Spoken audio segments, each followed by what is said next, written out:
Hello les gars, j'espère que vous allez bien. Aujourd'hui, on se retrouve pour un nouvel épisode de mon podcast, Cher Journal. Alors, aujourd'hui, on va aborder un sujet qui est un peu particulier pour moi, car c'est un sujet auquel je lutte depuis très longtemps et un sujet qui n'est pas facile à aborder pour moi et auquel je suis confrontée tous les jours. C'est tout ce qui a trait, tout ce qui concerne le poids. Alors, je vais faire un disclaimer tout de suite. Je ne suis pas là pour vous parler du trouble du comportement alimentaire, ni de suivre un quelconque régime ou autre. Pour tout ça, je vous laisse vraiment vous rapprocher de spécialistes, vous rapprocher de médecins. Et si vous souffrez de tout ça, je pense qu'il doit y avoir des numéros. Si c'est le cas, je n'hésiterai pas à vous les mettre à l'écran, mais des numéros auxquels vous pouvez contacter. Tout ce que je vais dire, c'est lié à des recherches internet ou tout simplement via mon expérience. Ne prenez rien pour acquis, ne prenez rien pour exemple. C'est juste ma façon de voir les choses et le fruit de mes recherches internet. Du coup, je vous disais, aujourd'hui on se retrouve pour un sujet qui me tient particulièrement à cœur, puisque c'est un sujet auquel je me confronte tous les jours depuis maintenant presque une bonne dizaine d'années. J'ai 24 ans, donc depuis mes 14 ans, ce qui me paraît bien, ça correspond à peu près à la période du collège. C'est vraiment un problème qui persiste et qui, je pense, va continuer à persister encore un petit moment, mais ce à quoi je me fais violence. On va bien évidemment parler de tout ce qui est prise de poids. Donc pour ma part, il existe aussi la même chose, mais version perte de poids. Et aujourd'hui, si je prends la parole là-dessus, c'est de 1 pour moi, ma propre personne, m'entendre dire certaines choses et accepter certaines choses, mais aussi pour vous, dédramatiser certaines situations et peut-être prendre un peu de recul sur le poids pour ne pas en faire une obsession, clairement. Alors, déjà pour commencer, on va voir ce qu'est la prise de poids. Nous parlons généralement de prise de poids quand on prend au niveau de la masse corporelle. Donc c'est-à-dire qu'on commence à, j'aime pas dire ce terme-là, mais à doubler de volume, tripler de volume ou même faire 0,5 en termes de volume. C'est quand on est d'un point de vue corporel en train d'évoluer, de changer sur du positif. Donc c'est-à-dire qu'on prend en volume. Quand on parle de prise de poids, il est important de parler aussi de qu'est-ce qui prend en poids. Il n'y a pas uniquement de la graisse, même si pour beaucoup et pour certains, il n'y a que ça à la bouche. Il y a aussi beaucoup d'autres paramètres à prendre en compte en termes de prise de masse, donc en prise de poids. On a tout ce qui est l'eau, les muscles, la graisse, des tissus corporels autres, etc., etc. Tout ça, cet ensemble-là, constitue la masse corporelle. C'est ce qui constitue le chiffre qu'on voit sur notre balance. La prise de poids, c'est quelque chose qui va être influencé par énormément de choses, aussi bien physiques que mentales, que alimentaires. Je m'explique. D'un point de vue physique, on peut prendre en masse, on peut prendre en poids si on commence par exemple à aller au sport et à développer du muscle. Donc c'est-à-dire que le muscle est plus lourd que la graisse. Donc forcément, on va pas prendre forcément du poids d'un point de vue graisse, mais on va prendre du poids d'un point de vue muscle. Et par conséquent, le chiffre sur la balance peut augmenter. C'est une première raison. Deuxième raison, ça peut être d'un point de vue mental. On sait que, par exemple, le stress peut jouer sur une prise de poids. Les hormones peuvent jouer sur une prise de poids. C'est vraiment le mental peut jouer sur la prise de poids. Notre corps peut stocker plus ou moins de la graisse. Donc, on a vraiment une partie mentale sur la prise de poids. On a un troisième point qui est l'alimentation. L'alimentation peut nous faire prendre du poids ou non en fonction de ce que l'on ingère.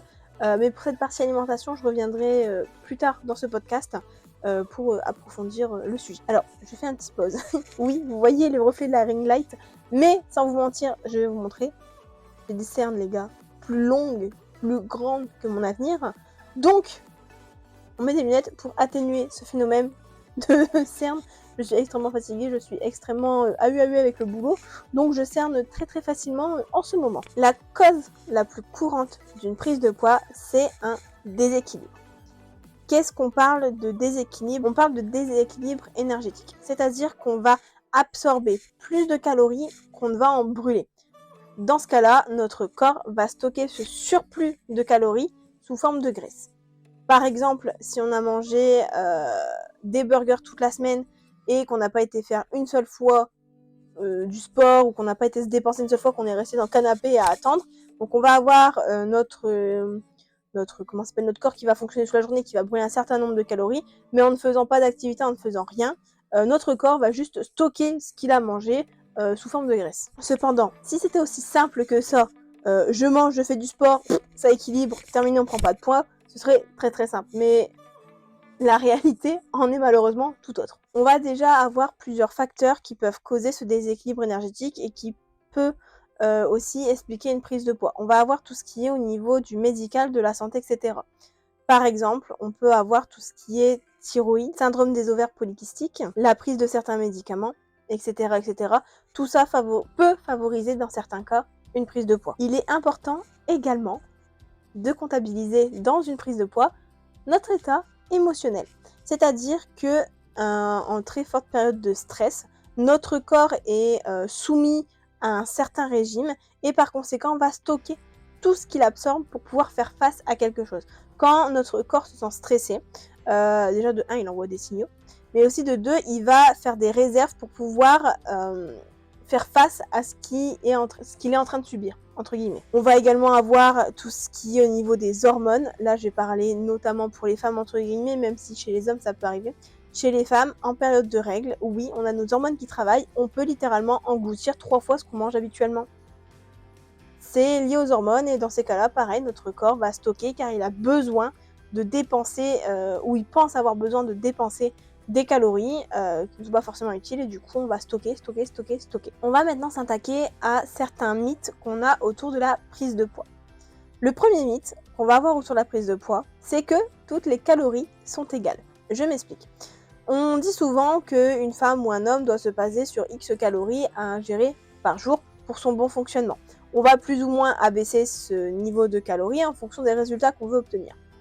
Par contre, quand on veut calculer nos calories, 100 calories de sucre raffiné et 100 calories de salade, ça n'aura pas du tout les mêmes effets sur notre corps. Une autre idée, un autre mythe préconçu au niveau de la prise de poids, c'est que manger tard favorise la prise de poids. Il n'y a aucune étude qui a été prouvée dans ce sens. Quand on mange tard, ça ne signifie pas qu'on va prendre du poids. Je pense juste que au niveau des calories ingérées, c'est ce qui compte tout au long de la journée. C'est pas parce qu'on va manger à 23h ou autre, non. On calcule sur la journée et on mange sur la journée. C'est pas si on mange tard ou pas qui va faire varier notre poids. Enfin, le dernier mythe entre guillemets qu'on va pouvoir avancer, c'est que seul l'exercice physique est suffisant pour perdre du poids. Ce qui est totalement faux. Je vais vous donner un exemple tout con. Il y a 1 an et demi maintenant, j'ai commencé Weight Watcher. Je faisais 95 kilos. Alors, on remet dans le contexte. J'ai emménagé avec mon copain, je faisais 80 kilos.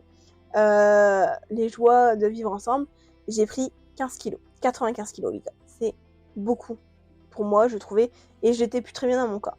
Donc, ce que j'ai décidé de faire, c'est Weight Watcher, donc c'est un rééquilibrage alimentaire. Je m'y suis fiée, j'ai reperdu mes 15 kilos et je suis redescendue à 81-82 kilos. Je n'ai pas fait un seul gramme de sport pendant tout ce rééquilibrage alimentaire qui a duré 6 mois. Je n'ai pas fait un seul gramme de sport. J'ai juste réappris à manger certaines choses en certaines quantités. C'est tout. Le sport ne fait pas forcément perdre du poids, bien au contraire. Regardez par exemple. L'alimentation, c'est donc une des clés. Le sport peut aider, mais l'alimentation, je pense que ça reste l'une des clés pour perdre du poids. Un point qu'on va aborder maintenant, c'est l'impact de la prise de poids sur la santé physique et mentale. Et alors là, autant vous dire que j'en ai des choses à raconter. La prise de poids d'un point de vue mental, alors là je vais uniquement parler de mon vécu, ça a été très très compliqué. Donc je repasse à la période où je pesais 80 kg et là où j'en ai repris un bon 6. Quand j'ai pris mes kilos, alors au début je me disais ça allait, c'est pas grave, je m'aime, etc. Et au plus ça allait, au plus ça n'allait pas, en fin de compte. C'est-à-dire que je ne voulais plus acheter de vêtements en magasin parce que je refusais de voir mon reflet dans le miroir. Je ne m'aimais plus, je n'arrivais pas à me faire à mon corps qui avait du coup un peu plus épaisse. Du coup, ce qui fait que je me prenais les portes, les coins de mur, etc. Et d'un point de vue mental, j'étais vraiment pas ouf du tout. Quand je les ai perdus, ça allait beaucoup mieux. Le problème, c'est que j'ai eu un contrebalancement, c'est-à-dire que je refusais de reprendre un seul kilo. Et là, ça a été très très dur aussi. C'est-à-dire que je faisais une fixette sur mon poids, je me pesais tous les jours, etc. Ce qui n'est pas bon. Ce qui n'est pas bon du tout. Normalement, on se pèse une fois par semaine, une fois toutes les 2 semaines. Mais on se pèse clairement pas une fois par jour. Enfin, il y a tellement d'éléments qui varient que non, on peut pas faire ça. Et ce qui s'est passé, c'est que moi, j'ai passé les fêtes, etc.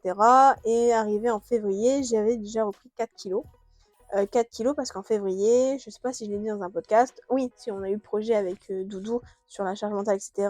Et en fait, j'ai eu beaucoup de stress qui est monté et du coup, j'ai énormément stocké. Sachant que je fais aussi un peu de rétention d'eau, donc là, je suis toute gonflée du visage, etc. Mais tout va bien. J'ai pas forcément repris le plus de poids que ça. Mais du coup, j'ai eu beaucoup de stress et mon corps a beaucoup stocké. Ça allait mieux, etc. Et là, je suis à nouveau dans une grosse période de stress, donc forcément, j'ai repris encore en plus. Mais c'est pas pour autant que je mange plus ou autre, c'est juste que là, je le sens, pour le coup, parce que je ne mange pas plus qu'avant quand je faisais mes 95 kilos. C'est juste que là, mon corps stocke. Et je sens qu'il stocke parce que je mange normalement, mais je n'élimine pas autant que je devrais éliminer. Donc ça, c'est vraiment d'un point de vue mental. D'un point de vue physique, ça a été aussi compliqué. Mes articulations en termes de genoux en ont pris un coup. Forcément, quand tu passes de plus 15, mon genou n'a pas été habitué. J'ai forcé sur mon genou, je portais 95 kilos. J'étais très très essoufflée pour pas grand chose, c'est-à-dire que j'ai perdu énormément en cardio, etc. Enfin, je n'arrivais pas à pousser mon corps à faire les choses en fait. Quand je portais, quand je faisais des escaliers, j'étais très vite essoufflée. Je parle pas, enfin, d'un point de vue physique, quand je me prenais toutes les portes, ça c'était quelque chose aussi, hein, littéralement, je passais l'encadrement de porte et je pensais entre guillemets avoir ma morphologie de 80 kilos et bah non, j'étais un peu plus épaisse, donc forcément je me prenais des portes, des murs, enfin, vraiment n'importe quoi, donc ça a été très dur aussi d'un point de vue physique et aujourd'hui encore, je sens que j'ai eu des séquelles, j'aurais dû aller à l'ostéo, parce que déjà je pense que je pense que le bassin n'est pas droit de base, mais vu que mon corps a fait 80, 95, 80 et là aujourd'hui j'en fais 87. Au niveau des os, au niveau des articulations, je pense que ça mériterait d'aller voir un ostéopathe. En dernière partie de ce podcast, je vais vous donner les conseils que je m'applique tous les jours pour pallier à ça, pour éviter de faire une fixette dessus et pour en fait m'accepter moi. Je ne m'accepte pas aujourd'hui à 87 kg, au contraire, je souhaite perdre du poids, mais je veux en perdre intelligemment. C'est-à-dire qu'en fait, en faisant Weight Watcher, je me suis privée de beaucoup de choses. Je suis quelqu'un qui adore manger, je suis quelqu'un qui aime la bouffe et je suis quelqu'un qui adore le sucre. On va pas se mentir, genre mes petits péchés mignons, les glaces Mars, etc., c'est pépite. Par contre, je faisais pas d'activité sportive, c'est pour ça que j'ai pris mes 95 kg. Aujourd'hui, j'apprends à accepter de prendre du poids sur la balance. J'apprends à accepter de manger ce que j'ai envie quand j'ai envie, en quantité raisonnable. Et surtout, j'apprends à m'aimer. Pourquoi ? Parce que aujourd'hui, si je ne m'aime pas, pourquoi quelqu'un devrait m'aimer si moi-même je ne m'aime pas ? C'est vraiment la question que je pose, etc. Alors, j'ai mon chéri qui, même si je prendrais 20 kilos, il en aurait rien à foutre. Mais je considère que avant de demander à quelqu'un de m'aimer, je pense qu'il est important que j'apprenne à m'aimer moi, avec mes défauts, avec mes vergetures, avec ma cellulite, avec mes bourrelets en trop. Je pense qu'il est important de s'aimer soi et de kiffer. On n'a qu'une vie. J'ai 24 ans et je trouve beaucoup trop dommage de me priver à mon âge alors que j'ai beaucoup de choses à faire.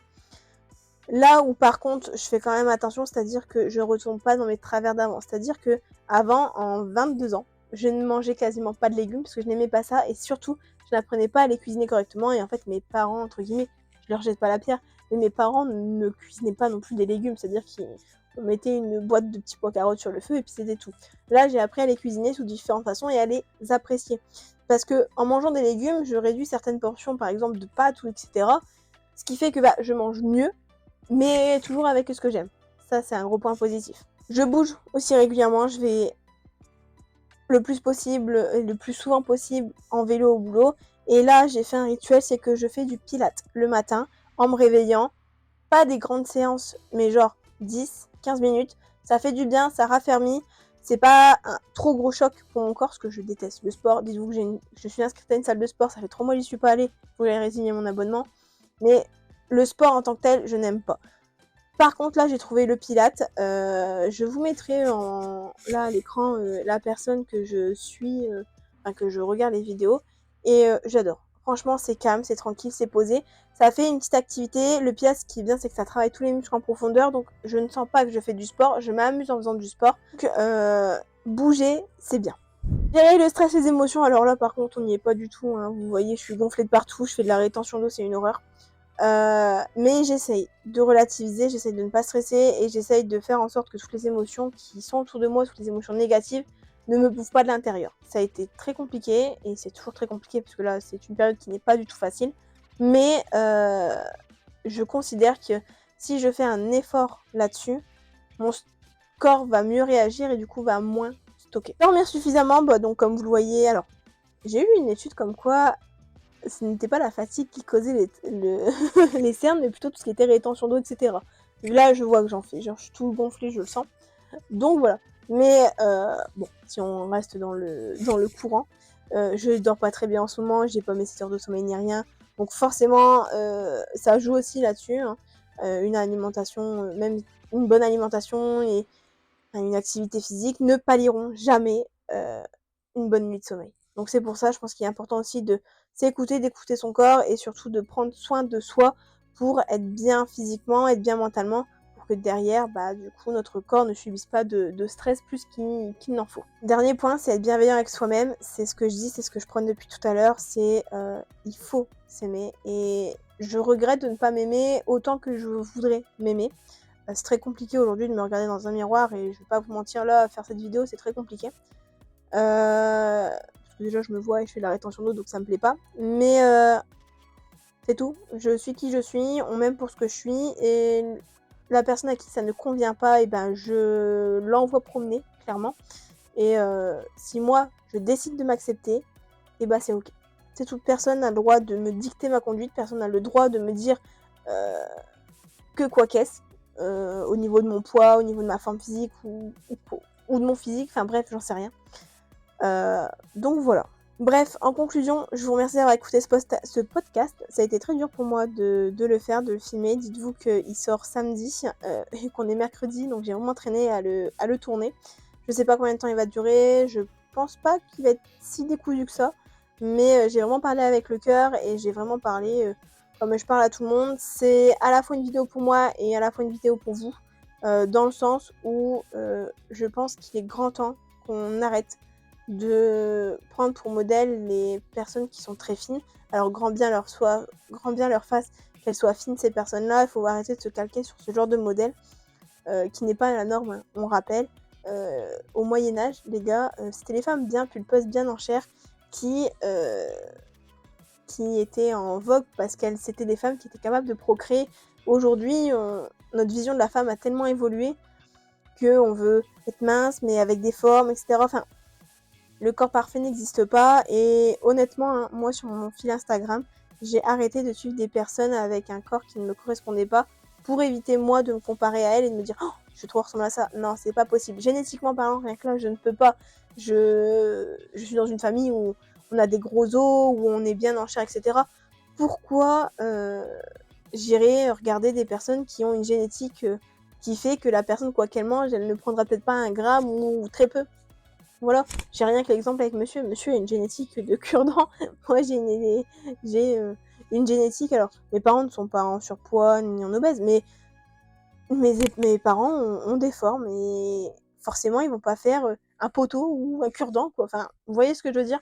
Il y a tellement de paramètres à prendre en compte que, honnêtement, je vais arrêter de me comparer. Je vais arrêter de me comparer aux autres. Je vais apprendre à m'aimer moi et j'irai emmerder, pour être vulgaire, tous ceux à qui ça ne plaît pas. Bref les gars, je vous laisse là pour cet épisode. Je vous dis à la semaine prochaine pour une nouvelle une nouvelle vidéo sur la chaîne. Si je ne dis pas de bêtises, c'est une semaine de recettes TikTok, parce que oui, cette vidéo-là est déjà tournée, mais celle-ci non. Et n'oubliez pas non plus d'aller sur la chaîne secondaire, aller voir les différents let's play que je propose. Sur ce, je vous fais à tous d'énormes bisous et on se voit du coup très bientôt. Bye!